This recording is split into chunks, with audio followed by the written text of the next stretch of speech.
আসসালামু আলাইকুম রহমতুল্লাহি ওয়া বারাকাতুহু। সারা বিশ্বের বাবা মা ভাই বোনদেরকে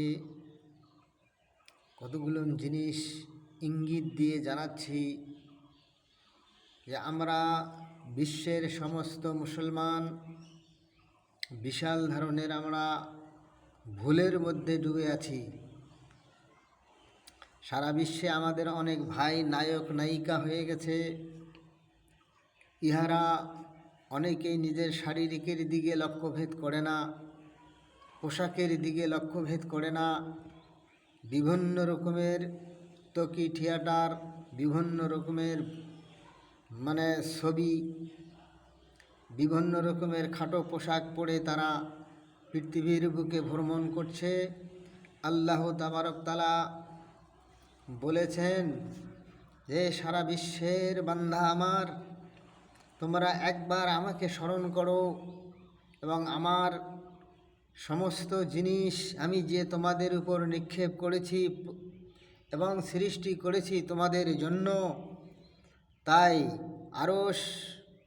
আরশের মধ্যে কালেমা লিখিত থাকা ভিন্ন রওয়াত দ্বারা বর্ণিত আছে। হুজুর সাল্লাল্লাহু আলাইহি ওয়াসাল্লাম বলেন, আমি যখন বেহেশতে প্রবেশ করি তখন উহার দুই পার্শ্বে স্বর্ণ অক্ষরে লিখিত 3টি লাইন দেখিতে পাই।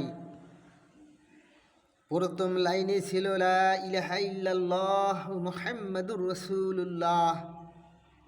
দ্বিতীয় লাইনে লেখা ছিল মা কদ্দামনা ওয়া জাদনা ওয়া মা আকালনা রাবিহনা ওয়া মা খালাফনা খাসারনা। অর্থ, যাহা পূর্বে প্রণ করিয়াছি তাহা পাইয়াছি, আর যাহা খাইয়াছি উহা মুনাফা অর্জন করিয়াছি, আর যাহা ছাড়িয়া আসিয়াছি তাহাই ক্ষতির মধ্যে রহিয়াছে। পৃথিবীর বুকে যাহা আমরা খাওয়া পড়া যাহা কিছু করেছি এবং যাহা কিছু রেখে আমরা কবরে যাব, আমাদের এই সমস্ত জিনিস আমাদের জন্য কোনো রকম কোনো সদগায়ে জারিয়া হবে না, বরং ক্ষতিগ্রস্তর মধ্যে পড়ে যাব। কেননা আমরা যাহা অর্জন করেছি সে অর্জনগুলো সম্পূর্ণ গুনাহ হিসাবে, পাপাত্যাচার হিসাবে আমরা অর্জন করেছি। তাই আল্লাহ তাবারক তাআলা আমাদের প্রত্যেককে হেদায়েত করুক। এবং আল্লাহ তাবারক তাআলা আবার বলেছেন, ওয়া উম্মাতুন মুজনিবাতুন ওয়া রাব্বু